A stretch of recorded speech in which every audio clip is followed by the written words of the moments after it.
Alright, let's start with a question that might sound random but stick with me. What if I told you that the future of mental health care could be hiding in plain sight, in a county best known for its lakes and historic summer camps? Because in Chautauqua County, New York, a recent real estate sale just dropped a major clue about how small towns are quietly reshaping mental health infrastructure. And honestly, it's way more fascinating than just another property listing. So here's the deal. 289 Steele Street in Jamestown, a building previously owned by Jamestown Awning Incorporated, just sold for $190,000. That's not just another May listing. This place is getting gutted and rebuilt into a mental health collective. A collective. Let that word sink in.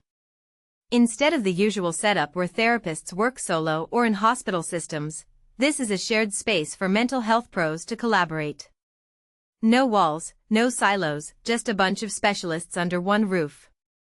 And I'm not just rattling off facts here, I'm pausing to ask, why does this feel like such a radical idea for a small county? Because, folks, we're talking about a town where the median home price is around $100,000. Paying double that for a building to house therapists? That's a statement. But wait, let me connect this to something bigger. When a community invests in mental health facilities in 2024, it's not just about therapy rooms. It's about admitting that the old models don't work anymore. The pandemic didn't just accelerate Zoom calls, it exploded the myth that mental health is a niche concern. And here's the kicker, this building isn't some sleek Manhattan high-rise. It's in a county where the biggest headline before this was probably about the local fair. So why does that matter? Because it's proof that the mental health boom isn't just a coastal thing. It's trickling into places where people used to just drive to Buffalo for a psychiatrist. But let me push further, is this collective a genuine solution, or just a band-aid on a systemic problem? Now, here's where I geek out over the details everyone else might skip. Look at who sold the property, Jamestown Awning Incorporated. They're a family-owned business that's been around for decades, right? And they're still operating next door at 313 Steele Street. So imagine the family sitting around the dinner table going, yeah, let's sell our old warehouse to a therapist collective instead of another factory. That's not just a business decision, it's almost symbolic. Like, we're pivoting from physical products to human capital. And maybe that's overdramatic, but hear me out, when local businesses enable this kind of shift, it's a sign of cultural evolution. They're not waiting for state grants or corporate investors, they're repurposing what they've got. But let's zoom out to the bigger real estate picture here. During that one-week window in May, Chautauqua County saw $6 million in sales. One plot went for $880,000, nearly 5 times the county's median home price. And get this, most of the big-ticket sales were land parcels. Acres and acres changing hands. So now I'm asking, what's the link between sprawling land deals and a mental health clinic? Maybe everything. Because when you see investors snapping up hundreds of acres for 6 figures, it paints a picture of a county at a crossroads.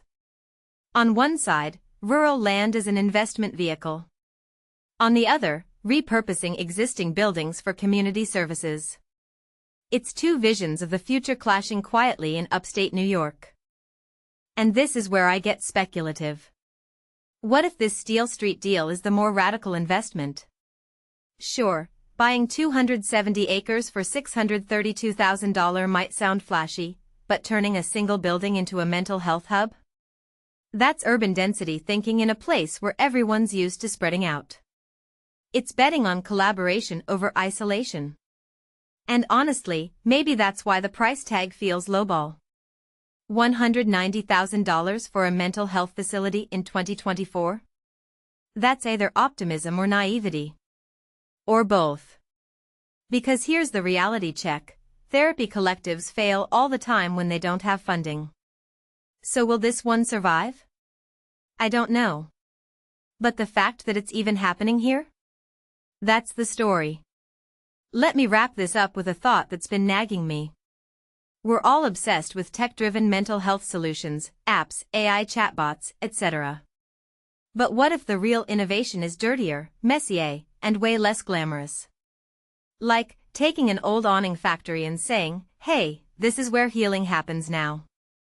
It's not about venture capital, it's about community capital. And maybe that's the most interesting part of this whole sale. Not the what, but the why now. Because if Jamestown can do this, why can't every other small town in America? Or maybe the better question is, what are we waiting for?